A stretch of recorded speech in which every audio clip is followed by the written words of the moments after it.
First mixie jar తీసుకొని ఈ ముడి చింతకాయ పచ్చడి చూడండి, ఇది దీంట్లో వేసాలి. పచ్చిమిర్చి 2 కలిపి మిక్సీ వేసాలి. ఈ చింతకాయ పచ్చడి పచ్చిమిర్చి కలిపిన మిక్సీ దాంట్లో వాటర్ వేసి మిక్సీ వేయాలండి. ఉల్లిపాయ ముక్కలు, పుదీనా ఇవన్నీ కలిపి మళ్ళీ మిక్సీ వేయాలి.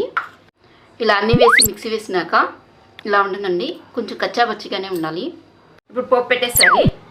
స్టవ్ వెలిగించి పాన్ పెట్టి ఆయిల్ వేసేసాలి పోపుకి తగ్గట్టుగా. ఇప్పుడు ఆయిల్ హీట్ ఎక్కిందండి. పోపు దినుసులు వేసాలి. కరివేపాకు, పోపు బాగా వేగిపోయిందండి. ఇప్పుడు చింతకాయ పచ్చడిని ఈ తాలింపులో వేసేయాలి. తాలింపులో ఈ పచ్చడి కాస్త వేగాలి. ఇలా కలిపెడుతూ ఉండాలి.